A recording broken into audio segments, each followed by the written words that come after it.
Viewers break ਤੋਂ ਬਾਅਦ ਤੁਹਾਡਾ ਸਵਾਗਤ ਹੈ ਜੀ। ਡਾਕਟਰ ਸਾਹਿਬ ਸਾਡੀ ਪਹਿਲੀ ਈਮੇਲ ਆਈ ਹੈ ਅੰਮ੍ਰਿਤਸਰ ਤੋਂ ਵੀਰ ਜਸਪ੍ਰੀਤ ਸਿੰਘ ਖਾਲਸਾ ਜੀ ਦੀ। ਇਹ ਲਿਖਦੇ ਹਨ, ਡਾਕਟਰ ਅਮਰਜੀਤ ਸਿੰਘ ਜੀ, ਵਾਹਿਗੁਰੂ ਜੀ ਕਾ ਖਾਲਸਾ ਵਾਹਿਗੁਰੂ ਜੀ ਕੀ ਫਤਿਹ। ਮੈਂ ਤੁਹਾਡਾ ਪ੍ਰੋਗਰਾਮ ਸੱਚ 2 ਮਹੀਨਿਆਂ ਤੋਂ ਦੇਖ ਰਿਹਾ ਹਾਂ YouTube ਦੇ ਜ਼ਰੀਏ।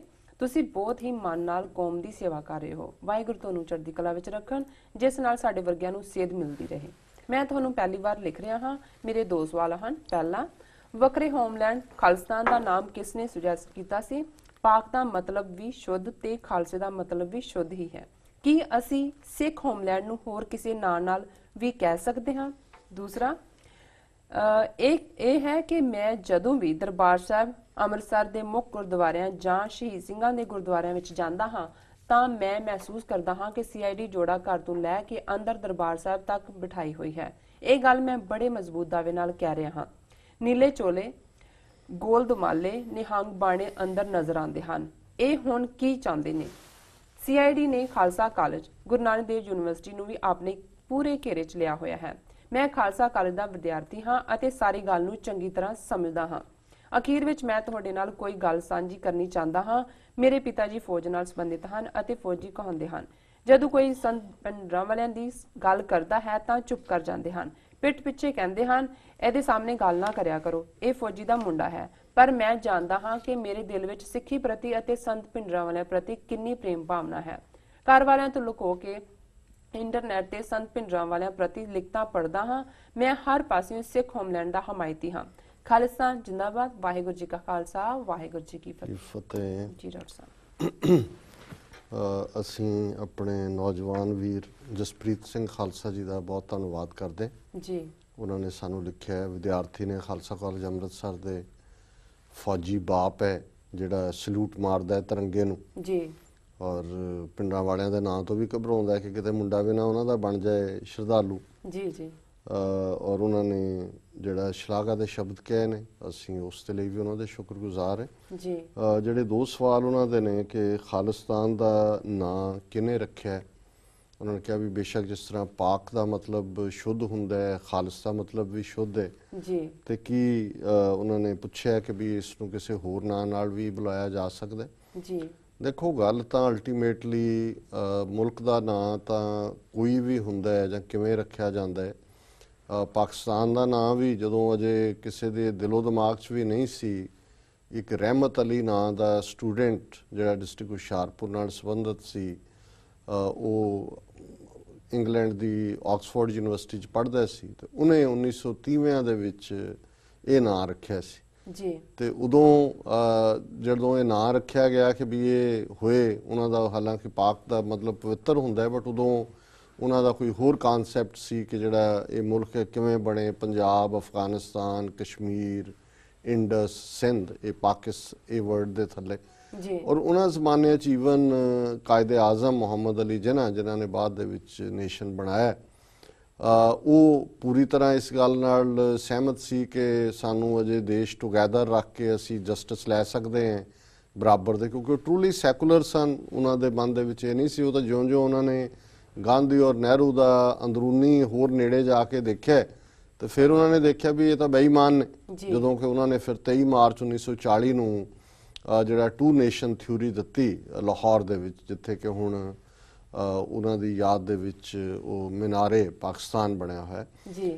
ਲੇਕਿਨ ਜਦੋਂ ਰਹਿਮਤ ਅਲੀ ਨੇ ਨਾਂ ਦਿੱਤਾ ਸੀ, ਉਦੋਂ ਉਹਨਾਂ ਨੇ ਵੀ ਕਿਹਾ ਸੀ ਵੀ ਇਟਸ ਅ ਕਿਡ ਸਟਫ, ਵੀ ਇਹ ਨਿਆਣਿਆਂ ਦੀ ਗੱਲ ਹੈ। ਜੀ ਜੀ। ਸੋ ਖਾਲਿਸਤਾਨ ਸ਼ਬਦ ਜ਼ਾਹਰ ਹੈ ਕਿ ਜਦੋਂ ਅਸੀਂ ਸਥਾਨ ਦੇ ਨਾਲ ਸਾਡੇ ਤੇ ਪ੍ਰਭਾਵ ਤਾਂ ਅਰਬੀ ਜਾਂ ਫਾਰਸੀ ਪ੍ਰਭਾਵ ਹੈ, ਕਿਉਂਕਿ ਜਿਹਨੂੰ ਅੰਗਰੇਜ਼ਾਂ ਨੇ ਇੰਡੀਆ ਕਿਹਾ ਉਹਦਾ ਨਾਂ ਵੀ ਜਿਹੜਾ ਪਹਿਲਾਂ ਹਿੰਦੁਸਤਾਨ ਕਰਕੇ ਹੀ ਸੀ। ਸੋ ਇਸੇ ਤਰ੍ਹਾਂ ਪਾਕਿਸਤਾਨ ਬਣਿਆ। ਪਾਕਿਸਤਾਨ ਤੋਂ ਪਹਿਲਾਂ ਅਫਗਾਨਿਸਤਾਨ ਸੀ, ਫਿਰ ਨਾਲ ਜੇ ਦੇਖੀਏ ਸਾਰੇ ਸਥਾਨ ਨੇ, ਕਿਰਗਿਸਤਾਨ, ਉਜ਼ਬੇਕਿਸਤਾਨ, ਤੁਰਕਮਾਨਿਸਤਾਨ, ਇਹ ਸਾਰੇ ਇਸ 1946 ਦੇ ਵਿੱਚ ਸ਼੍ਰੋਮਣੀ ਗੁਰਦੁਆਰਾ ਪ੍ਰਬੰਧਕ ਕਮੇਟੀ ਦਾ ਜਿਹੜਾ ਮਤ ਹੈ ਉਹਦੇ 'ਚ ਵੀ, ਮੈਂ ਹੁਣ ਸ਼ੋਰ ਤਾਂ ਨਹੀਂ ਹੈ ਪਰ ਮੈਨੂੰ ਲੱਗਦਾ ਸ਼ਬਦ ਖਾਲਿਸਤਾਨ ਹੀ ਇਸਤੇਮਾਲ ਕੀਤਾ ਗਿਆ ਜੀ। ਔਰ ਸਮੇਂ-ਸਮੇਂ ਜਿਹੜੀ ਇਹ ਮੰਗ, ਹਾਲਾਂਕਿ ਇਹਨੂੰ ਸਿੱਖ ਸਟੇਟ ਵੀ ਕਹਿੰਦੇ ਸੀ, ਸਿੱਖ ਸਟੇਟ ਚਾਹੀਦੀ ਹੈ, ਸਿੱਖ ਹੋਮਲੈਂਡ ਜਿਵੇਂ ਇਹਨਾਂ ਨੇ ਵੀ ਵਰਤਿਆ, ਪਰ ਸ਼ਬਦ ਮੂਲ ਤੌਰ ਦੇ ਉੱਤੇ ਜਿਹੜਾ ਉਹ ਖਾਲਿਸਤਾਨ ਦੇ ਤੌਰ ਤੇ ਹੀ ਉਭਰਦਾ ਰਿਹਾ ਕਿ ਉਹ ਥਾਂ ਜਿਹੜਾ ਖਾਲਸੇ ਦਾ ਹੋਮਲੈਂਡ ਹੋਏ। ਜੀ।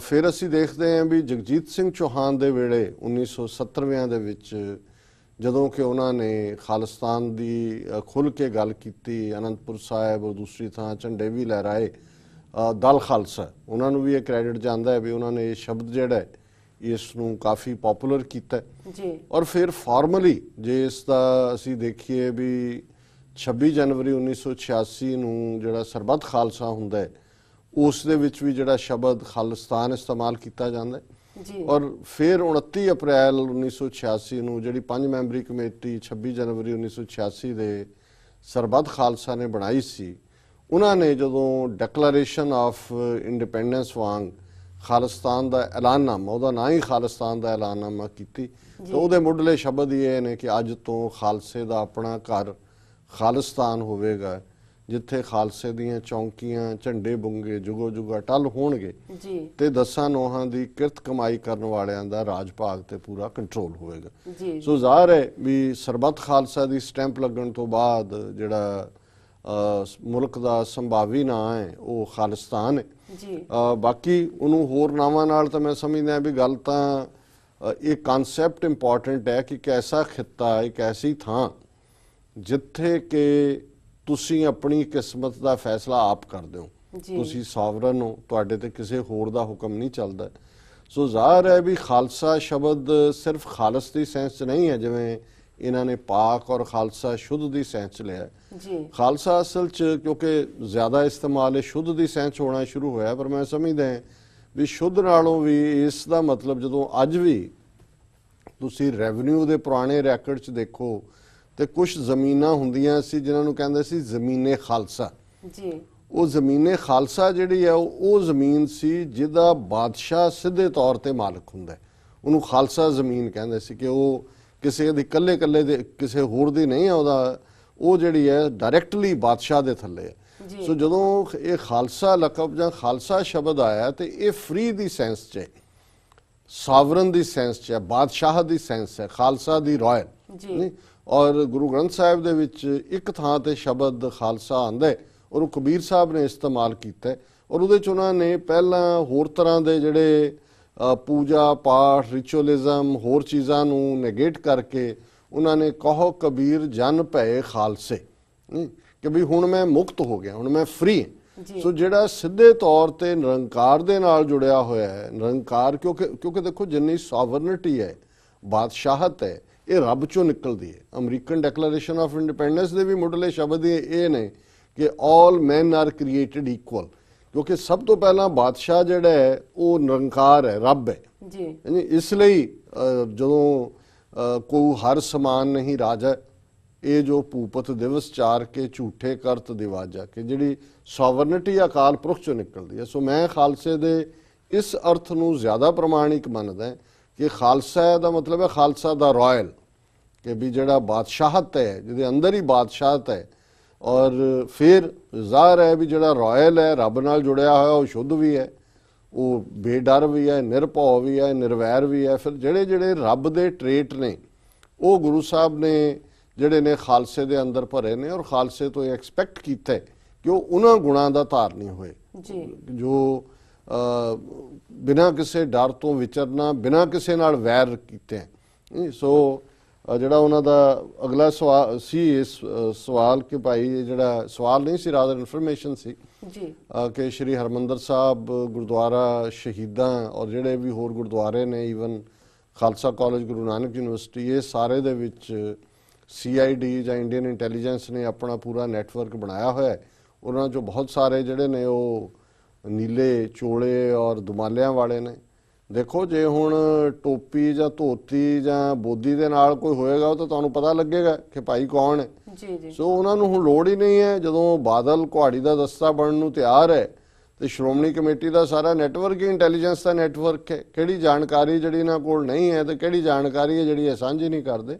ਪਰ ਗੱਲ ਇਹਨਾਂ ਦੀ ਬਿਲਕੁਲ ਠੀਕ ਹੈ ਕਿ ਉੱਥੇ ਤੁਹਾਨੂੰ ਅੱਜ ਭਾਵੇਂ ਸੜਕਾਂ ਦੇ ਉੱਤੇ ਵਰਦੀ ਦੇ ਵਿੱਚ ਪੁਲਿਸ ਤੁਹਾਨੂੰ ਘੁੰਮਦੀ ਬਹੁਤੀ ਨਜ਼ਰ ਨਹੀਂ ਆਏਗੀ, ਨਾਕੇ ਨਹੀਂ ਲੱਗੇ ਹੋਏ ਜਿਵੇਂ 1990 'ਚ ਲੱਗਦੇ ਸੀ ਵੀ ਲੱਗੇ ਵੀ ਪੁਲਿਸ ਦਾ ਹੀ ਰਾਜ ਹੈ, ਪਰ ਉਹਨਾਂ ਨੇ ਕਾਫੀ ਇਨਵੈਸਟਮੈਂਟ ਇਹਨਾਂ ਇੰਟੈਲੀਜੈਂਸ ਏਜੰਸੀਆਂ ਤੇ ਕੀਤੀ ਹੈ ਔਰ ਉਹਦੇ ਨਾਲ ਉਹਨਾਂ ਨੇ ਆਪਣਾ ਪੂਰਾ ਨੈਟਵਰਕ ਬਣਾਇਆ ਉੱਥੇ ਤਾਂ ਕਿ ਕੋਈ ਵੀ ਬੰਦਾ ਜਿਹੜਾ ਕਿ ਆਜ਼ਾਦ ਸੋਚ ਰੱਖਦਾ ਹੈ ਜਾਂ ਆਜ਼ਾਦਾਨਾ ਤੌਰ ਤੇ ਸੋਚ ਸਕਦਾ ਹੈ ਜੀ ਉਸ ਨੂੰ ਉਹ ਆਇਡੈਂਟੀਫਾਈ ਕਰਨ ਔਰ ਉਹਨੂੰ ਨੱਥ ਪਾਉਣ। ਜੀ ਜੀ ਅਖੀਰ 'ਚ ਉਹਨਾਂ ਨੇ ਜਿਹੜਾ ਆਪਣੇ ਬਜ਼ੁਰਗਾਂ ਦੀ ਗੱਲ ਕੀਤੀ ਹੈ ਪਿਤਾ ਜੀ ਦੀ ਕਿ ਭਾਈ ਕਿਵੇਂ ਉਹਨਾਂ ਨੂੰ ਡਰ ਲੱਗਦਾ ਹੈ। ਸੋ ਮੈਂ ਸਮਝਦਾ ਵੀ ਇਹ ਹਮੇਸ਼ਾ ਇਹ ਇੱਕ ਜ਼ਾਰਾ ਗੱਲ ਹੈ। ਈਵਨ ਗੁਰੂ ਨਾਨਕ ਸਾਹਿਬ ਦੇ ਆਪਣੇ ਪਿਤਾ ਦੇ ਹਵਾਲੇ ਨਾਲ ਜਦੋਂ ਅਸੀਂ ਜਨਮ ਸਾਖੀ ਅਕਾਊਂਟ ਦੇਖਦੇ ਤੇ ਉਹਦੇ 'ਚ ਉਹਨਾਂ ਨੂੰ ਵੀ ਇਹ ਸ਼ਿਕਵਾ ਹੀ ਰਿਹਾ ਮਹਿਤਾ ਕਾਲੂ ਨੂੰ ਵੀ ਕਿ ਭਾਈ ਲੋਕ ਤਾਂ ਕਹਿੰਦੇ ਨੇ ਕਾਲੂ ਤੇਰੇ ਘਰ ਅਵਤਾਰ ਜੰਮਿਆ ਹੈ, ਮੇਰੇ ਘਰ ਤਾਂ ਨਖੱਟੂ ਜੰਮਿਆ ਹੈ,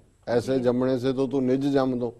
ਹੁਣ ਮਾਂ-ਬਾਪ ਜਿਹੜੇ ਨੇ ਉਹਨਾਂ ਦਾ ਬਹੁਤ ਵਾਰੀ ਦੁਨਿਆਵੀ ਹੀ ਹੁੰਦਾ ਹੈ ਪੈਮਾਨਾ ਜੀ ਕਿ ਉਹ ਆਪਣੇ ਤੋਂ ਇੱਕ ਜਿਹੜਾ ਫੌਜੀ ਸੂਬੇਦਾਰ ਹੈ ਉਹ ਐਕਸਪੈਕਟ ਕਰਦਾ ਵੀ ਮੁੰਡਾ ਮੇਰਾ ਲੈਫਟੈਨੈਂਟ ਲੱਗ ਜਾਏ, ਸਿੱਧਾ ਕਮਿਸ਼ਨ ਲੈ। ਜੀ ਜੀ ਜਿਹੜਾ ਕਰਨਲ ਰਿਟਾਇਰ ਹੋਇਆ ਉਹ ਸਮਝਦਾ ਵੀ ਮੇਰਾ ਮੁੰਡਾ ਜਨਰਲ ਬਣੇ, ਘੱਟੋ ਘੱਟ ਨਹੀਂ ਤਾਂ ਬ੍ਰਿਗੇਡੀਅਰ ਤਾਂ ਜ਼ਰੂਰ ਬਣੇ। ਜੀ ਜੀ ਸੋ ਜ਼ਾਹਰ ਹੈ ਵੀ ਇਸ ਪਾਸੇ ਤਾਂ ਕੋਈ ਤੁਰਦਾ ਕਿਸੇ ਨੂੰ ਨਹੀਂ ਦੇਖਣਾ ਚਾਹੁੰਦਾ। ਉਹਦੇ ਤੋਂ ਹੀ ਇਹ ਬੜੀ ਕਾਮਨ ਜਿਹੀ ਗੱਲ ਸਾਡੇ ਆਮ ਗੱਲਬਾਤ ਹੁੰਦੀ ਹੈ ਵੀ ਲੋਕ ਇਹ ਤਾਂ ਚਾਹੁੰਦੇ ਨੇ ਵੀ ਭਗਤ ਸਿੰਘ ਘਰ ਘਰ ਜੰਮੇ ਪਰ ਸਾਡੇ ਘਰੇ ਨਾ ਜੰਮੇ, ਗੁਆਂਢੀਆਂ ਦੇ ਭਾਵੇਂ ਜੰਮ ਪਏ।